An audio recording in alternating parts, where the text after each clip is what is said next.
Have you ever loved something so much that you just want to make it happen every day? Me neither. This is a podcast a day. Podcast a day. This is a little bit more of a somber affair. You know when there's like a great cause, people want to stand if they want to protest, and they go out and they might, raise their fists in the air to show that they're standing together as a collective of something. Or they might want to go out and like organize something, create some vivid imagery. The XL bully breeds. If you don't know, get to know. XL bully breed. I mean, it's a dog that looks like a man. It's sort of Dwayne the Rock Johnson mixed with a dog. They are born hench, and they consume small children basically, and they were sort of banned, I guess, from being allowed to be just sort of pets, because there's just too many. Apparently they're just kind of vicious animals, and like they were just kind of being bought mainly. Like, I'm sure a lot of people have them as pets, but also just being bought a lot because they're good. If you need an intimidation dog, you need a dog that's actually gonna fuck shit up. That was the kind of dog to go to. The obvious argument, the obvious throwback to that would be, dogs aren't inherently bad. It's the owners. If you get Mabel, you give Mabel this XL bully breed, the dog will probably behave better than if you give it to what's the word? Yeah. What's a name that wouldn't get me in trouble? If you give it to, let's just say, Daz, who's a bit of a nutter. Maybe he's a big fan of his football, borderline football hooligan. He needs a bit of a dog maybe to come with him on his little, let's call them expeditions. Maybe his dog of choice would be the XL bully breed. You see what I'm saying here, right? One owner, the dog's, it's just a lovable dog, oh nice. Other owner, bad, right? That's the whole argument. Don't take our XL bully breeds away from it. What's just funny though is that, obviously there's the people who they'll pick animal over human any day, because my animal, there may not be, but what I'm trying to say is, my dog wouldn't cheat on me like my ex did. My dog won't take the kids and leave me with nothing. He wouldn't do that. He's loyal type thing, right? And that's just the kind of whole thing. It's like, yeah, but she chewed, little Stacy's, left forearm off. It's like you got to balance it up. Ultimately, what the hell just happened to my voice? You all heard that, right?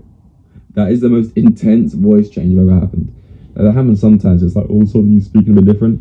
That was like, that was almost scary. I think I was possessed for like a millisecond.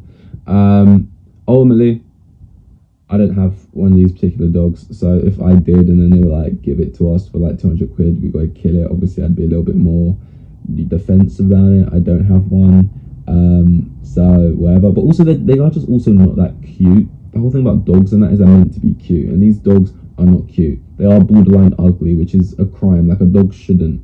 There are a few dogs. XL bully breed is one, and the other one, the dog's snout sort of like, it just bends the wrong way. A snout is sort of meant to like bend downwards, like it's like a slide. And then you got this other dog which is like, it's the reverse of that, and it's just breaking like the 4 rules of cuteness or whatever, I don't know.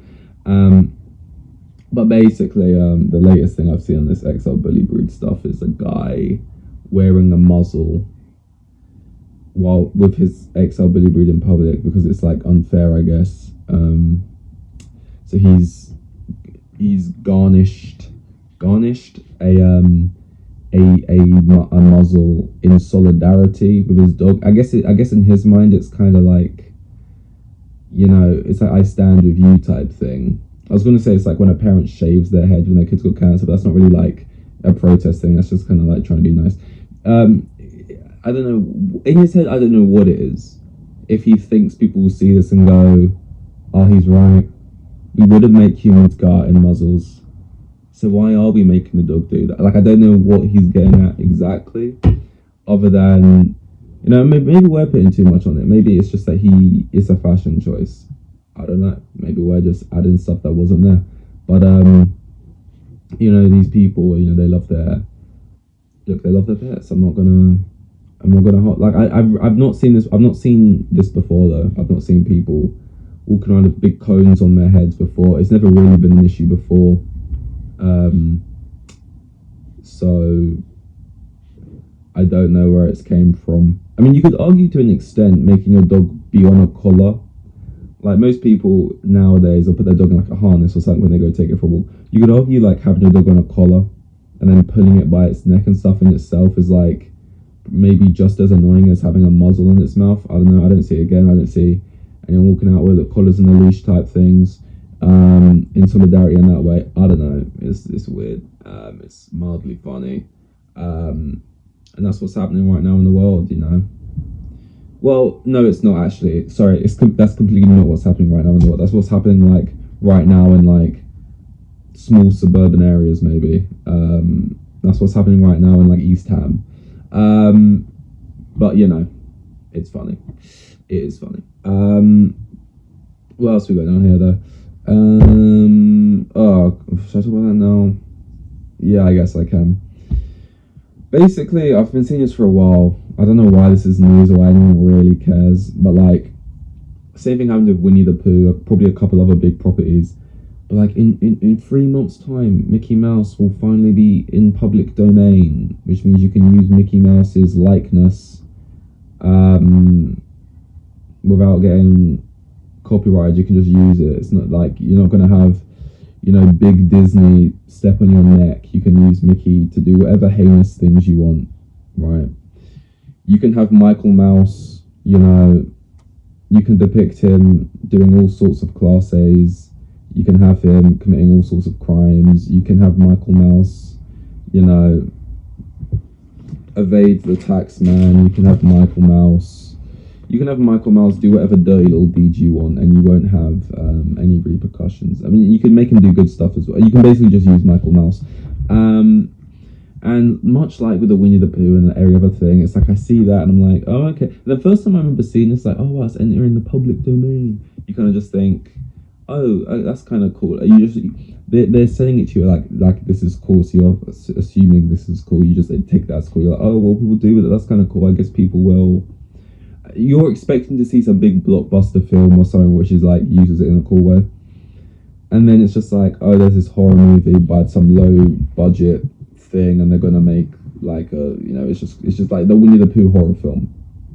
That's what they do. And the second I saw Mickey Mouse finally in public domain, I just thought, how long until they announce, you know, the slasher, Mickey Mouse Goes Rogue. You know, it's like a story. Mickey Mouse goes around, he's killed, you know, Donald's dead, Minnie, Cooper, you know, everyone, he's put him 6 feet under, and you're next type thing. And it took but a few hours before a game and film were announced of, again, just cheap, like, the thing is, right, it's, oh my god, we finally got Mickey Mouse's likeness, let's bank off this. But the character, like, in the Winnie the Pooh one as well, it looks so, like, it feels like you could get away with it, with denial of it not even being Mickey Mouse. Like, it doesn't feel like you need the copyright. It looks so barely like him. So once again, we're going to get another film where a man in a bad Mickey Mouse suit goes around and kills people with cheap jump scares or whatever. So yeah, thank God it's finally in the public domain, so we can go and watch those. I sound like a hater right now, but you know, it's just predictable. You know, I want to see Mickey Mouse used for good. Mickey Mouse has always been a beacon of hope. You know, completely not true, but you know, in my mind it is anyway. Anyway, what else we got here? Nothing really interesting, really. Slow news day. I mean, this is completely unrelated to anything else I've been speaking about, but Wayne Rooney just got sacked from Birmingham City. And he failed to win in 13 of his 15 games, so that would constitute a sacking. But what's crazy is that in the Championship, that is even allowed to be a stat. You can lose 13 in 15 games. You can lose 13 and 14, and up until that point he wasn't sacked, which is wild. Like, I can't remember who it was, but in the Premier League they lost their first 4 games. It was like they tried to sign him. He was like this new, like, we want to do something different at Palace, and then they sacked him after like 4 games, and they signed Roy Hodgson or something. I think that was the order. Or they signed Allardyce, maybe it was. It was like someone like that after. They gave 4 games, 4 losses, you're out. Like, this is just not working, you're going. Rooney had 15 games, and maybe I've just been like affected by how quickly you can lose it in the Prem. But it's like, you'll see managers get sacked and their team sitting in like 7th. It's like you're meant to be like a top 4 kind of team usually, and they're sitting in 7th and they're like 6 points off top, and they've lost 4 in their last 7, and it's like, yep, you're gone, and we will just kind of do that. In the Championship, it's another world down there, man. It's like it's not only crazy on the pitch, it's crazy off the pitch. You can get away with fucking murder. Not on the pitch. The referees are awful though recently, apparently from what I've been seeing. But Wayne Rooney, that's the kind of form, like almost as well. It's to detriment of Wayne Rooney, because once you've lost like 6 out of your 7, you're most likely not turning that around. So like, put him out of his misery. Like at this point, making it get to the point where it is 13 and 15, it's like, oh no, you don't work again after that. If you get sacked after 5 games and it didn't work out and you won 4 and 5, you can kind of go, but they never really gave me time and I didn't really have time to turn it around, and I walked into a hostile environment, it was toxic from the off. When you stayed there for 15, it's like, oh no. And I've seen rumours of Lampard going in next, and I like Lampard, and I'm always going to back Lampard, and I'd be following Birmingham City. I'm not going to lie, if Lampard went there all of a sudden, not like supporting them, but I'd be following their results and stuff. But I don't know if that would work out. Like, Lampard's had a good season with Derby, and his first season and a half with Chelsea was really promising. But, you know, it didn't go great at Everton, the caretaker thing at Chelsea. It's like, I would be worried that, you know, he'd just become more of a sort of public laughing stock, Lampard, and it'd just be an opportunity to have more memes of him smiling and then quickly going back to a straight face, and it wouldn't work out. But then again, I also look at it and go, could it get much worse than losing basically every game under Rooney? Like, surely the only way is up. So then to that point, it's like you can only really go in and look like a hero. I don't know. But the Rooney thing's fucked. It's like, you don't work. Like, maybe you can go to the MLS, go back to DC United, but like, honestly, for his own career, he should have got sacked like a month or 2 ago. But yeah, I got some other stuff on here, but it feels like it just does not relate at all, and it's kind of all over the place. I mean, this is kind of interesting. I don't know. I mean, I'll get into that after. But my thoughts and prayers are with you, Rooney. At this treacherous time, my thoughts and prayers are with you, ex-Billy Billy Breeds. I can only imagine what it's like. What else have we mentioned? I mentioned something else, right? Oh, Mickey Mouse. My thoughts and prayers are with me for having to.